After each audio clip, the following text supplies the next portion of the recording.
میں اپنی مسجد میں بیٹھا تھا، میرے ایک دوست ہیں، وہ میرے پاس آئے، مجھے کہتے ہیں مجھے فلاں نے بھیجا ہے. نہ پہلے آ کر مجھ سے سوال کرتے ہیں. میں نے اسے کہا حبیب الرحمان یہ سوال تیرے دماغ میں نہیں آ سکتا، بیک فیڈنگ ہے، تجھے کس نے بات سمجھا؟ نہیں میرے سوال ہے. وہ دوست ایسے ہے کہ میں نے اور اس میں 4th کلاس میں، ہم 4تھی میں اکٹھے پڑھے، تو مجھ پہ کہہ سکتا ہے. میں نے کہا بھیبا گال پوری کرے سے، یہ تجھے سمجھایا کس نے؟ نام لے گا تو بات بنے گی. مجھے کہتے ہیں مجھے فلاں نے سمجھا. میں نے کہا اچھا. مجھے سمجھ آ گئی. میں نے کہا ڈاکٹر ہوتے ہیں نا، وہ ہاتھ لگاتے ہیں نا نبض پر تو یوں انہیں سمجھ آ جاتا ہے کہ یہ بخار کیوں ہوا ہے، گرمی کا ہے سردی کا ہے، ٹھنڈا ہے گرم ہے، رات کو کیا کھایا تھا کیا نہیں کھایا تھا، انہیں سمجھ جاتا. تو میں نے کہا جو ہم سے سوال کرتے ہیں نا، اللہ نے بھی علماء کو نوازا ہے، انہیں بہت اچھی طرح سمجھ آ جاتے ہیں کہ اس کا چینل کس جگہ سے چل رہا ہے. کہتا ہے مجھے فلاں میرا اعلی حدیث دوست ہے، فلاں نام ہے اس کو، اس نے سمجھا. میں نے کہا اچھا اب ذرا سنو. اب سوال پتہ کیا تھا؟ وہ کہہ رہا تھا کہ اپنے یار مفتی عبدالواحد قریش سے جا کر لکھوا لا کہ مکہ مدینہ میں جو کام ہو رہا ہے حق ہو رہا ہے، یہ وہ لکھ دے. تو مجھے کہتے ہیں کہ آپ نہیں مانتے حق ہو رہا ہے؟ میں نے کہا میں تو مانتا ہوں. میں تو مکہ مکرمہ میں کعبۃ اللہ کی نماز کو 1,00,000 نماز کے برابر ثواب سمجھتا ہوں، مدینہ طیبہ کی نماز کو 50,000 کے مطابق سمجھتا ہوں. اور میری تو یہ خواہش ہے کہ یہ آرزو ہے کہ یوں زندگی تمام کریں، یہ آرزو ہے کہ یوں زندگی تمام کریں، مکہ میں صبح کریں، مدینہ میں شام کریں. میری تو خواہش ہے. اللہ ہمیں حضور پاک کے روزے کے ارد قبر عطا فرمائے، حضور پاک کی جنت البقیع کی تربت بنائے. اس سے بڑی سعادت کی بات اور کیا ہوگی؟ اس سے بڑی خوش قسمتی کیا ہوگی کہ رسول اللہ کے قبرستان سے اٹھو، کل قیامت میں اللہ کے رسول کے ساتھ کھڑے ہو. حدیث پاک میں رسول اللہ نے فرمایا سب سے پہلے میری قبر قیامت میں شک ہوگی، میں اٹھوں گا، ابو بکر عمر اٹھیں گے، حضرت عیسیٰ علیہ السلام ساتھ اٹھیں گے، پھر جنت البقیع والوں کو اٹھایا جائے گا. پھر میں انتظار کروں گا جنت المعلیٰ قبرستان مکہ مکرمہ کے قبرستان کی، وہ لوگ آئیں گے، پھر ہم سارے مل کر اللہ کے دربار میں حاضر ہوں. اس سے بڑی سعادت اور کیا ہے؟ میں نے کہا میں تو چاہتا ہوں، میں تو وہاں حق سمجھتا ہوں. مجھے کہتا ہے اچھا تو وہاں پر آمین اونچی ہوتی ہے نماز میں؟ میں نے کہا جی ہاں. کہتے ہیں تم آہستہ کیوں کرتے ہو؟ میں نے کہا حبیب الرحمان بات پوری ہو گئی؟ جی. میں نے کہا تو ایسا لکھ دے، اپنے اس دوست کو کہے کہ مکہ مدینہ کے کام حق ہیں، وہ بھی لکھ دے. کہتے وہ تو مانتا ہے. میں نے کہا حبیب الرحمان تیرے سامنے مانتا ہے، یا لے لکھوا لا. اسے کہا مفتی صاحب کہتے ہیں میں لکھ دیتا ہوں وہاں کی آمین حق ہے، لیکن اسے کہو تو لکھ دے کہ وہاں جو کام ہو رہا ہے حق ہے. انہوں نے کہا وہ لکھے گا. میں نے کہا اس کا ابا بھی نہیں لکھے گا، بھولتے ہے تو مجھے پتا ہے، میں بہت اچھی طرح اندروں دے گون جو اسا مولوی سارے سجاڑنے ہیں، لکھوا لا. کہتے اچھا. اس نے یوں کال کیا، اس نے کہا السلام علیکم. انہوں نے کہا یار واٹس ایپ پہ ذرا مجھے لکھ کر سینڈ کرنا ذرا کہ مکہ مدینہ میں مسجد نبوی میں مسجد حرام میں جو کام ہو رہا ہے سارے حق ہیں جو امام کر رہا ہے خطیب کر رہا ہے. انہوں نے کہا چھوڑ میری بات اس سے لکھوا. اس نے کہا وہ لکھ کے دینے پہ تیار ہے، لیکن اس نے کہا اس سے لکھوا لو کہ مکہ مدینہ میں سارے کام حق ہو رہے ہیں. اب وہ کہتے ہیں اچھا تو آئے گا تو میں تفصیل بتاؤں گا. اس نے نہیں لکھ کے دیا تو یہ بھی پریشان ہوا. مجھے کہتے ہیں ایک کیا مسئلہ ہے؟ میں نے کہا شروع میں چھپایا کیوں تھا؟ سیدھا بتاتا کیا مسئلہ ہے، میں بتاتا تمہیں. کہتا ہے یار آپ بتاؤ کیا مسئلہ ہے. میں نے کہا مسئلہ یہ ہے کہ انہیں صرف ایک آمین وہاں کی نظر آ رہی ہے، انہیں وہاں کی 20 رکعت تراویح نظر نہیں آتی، انہیں وہاں کے 3 وتر نظر نہیں آتے، انہیں وہاں کے جمعہ کے 2 خطبے ہوتے ہیں. اللہ کی قسم میں نے اپنی کانوں سے کئی بار سنے اور اپنی آنکھوں سے دیکھے، جمعہ کے 2 خطبے ہوتے ہیں. اور یہ میرے یار بھائی ایک خطبہ پڑھتے ہیں. میں نے کہا ان کو وہاں جمعے کے 2 خطبے نظر نہیں آتے. ان کو ماشاء اللہ تعالیٰ وہاں کبھی امام سر ننگا نماز پڑھاتے نظر نہیں آئے گا. ٹھیک ہے. اور یہ جو جس انداز میں ٹھہرتے ہیں وہاں والا یوں نہیں ٹھہرتا، اور عورت کی طرح سینے پہ ہاتھ باندھنے کی ترتیب امام کعبہ کی نہیں ہے. اور یہ میرا بھائی جنازہ بہت اونچی اونچی آواز سے پڑھتا ہے، اور مکہ مکرمہ اور مدینہ طیبہ میں جنازہ آہستہ ہوتا ہے، ہر نماز کے ساتھ جنازہ ہوتا ہے.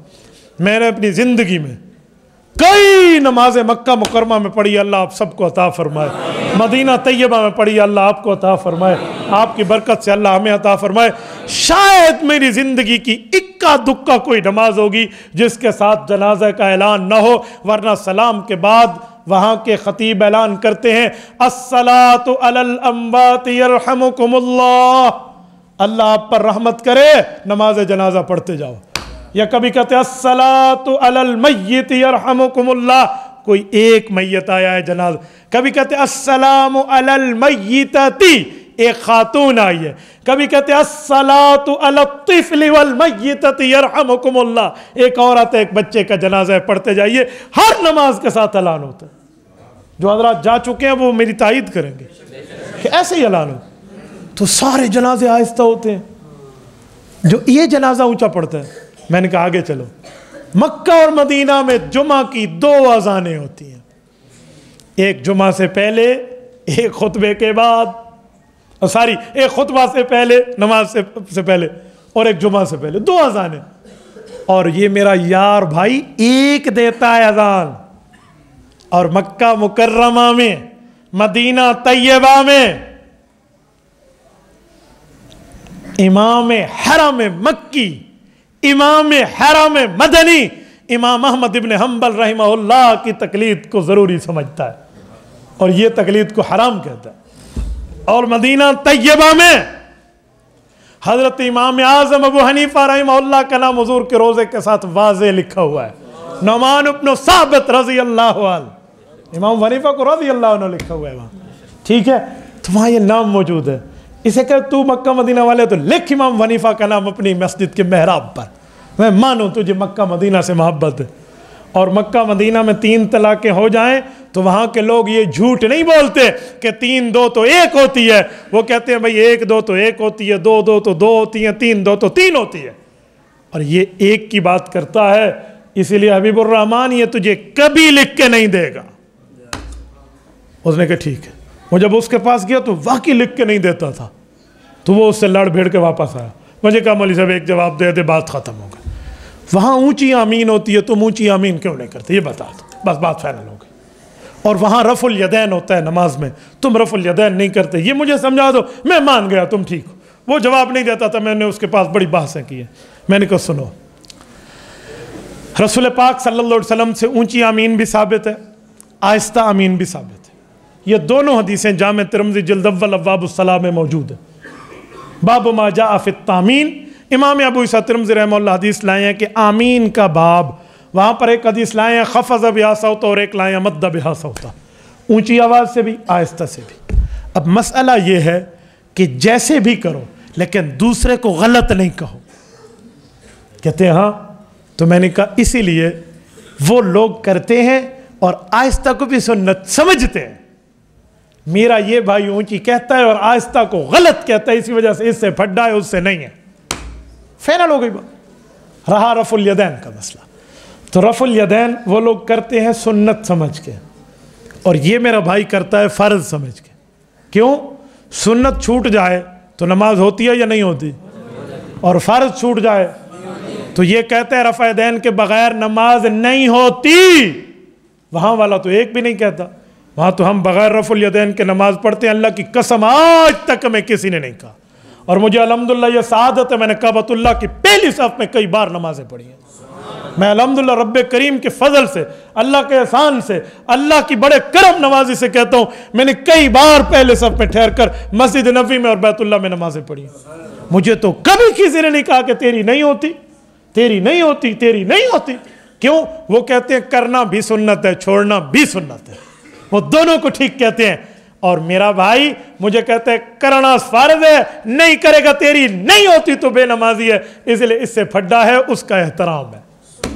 یہ بھی آج کے بعد کہنا شروع کر دے تیری بھی ٹھیک، میری بھی ٹھیک، میں کہوں گا السلام علیکم، ماشاءاللہ بہترین، میرا مسئلہ ختم ہو جائے گا. اور میرے بھائی مسئلہ یہ ہے تو کہتے ہیں اچھا مجھے سمجھ آ گیا. تبارك الذي نزل الفرقان على عبده ليكون للعالمين نذيرا.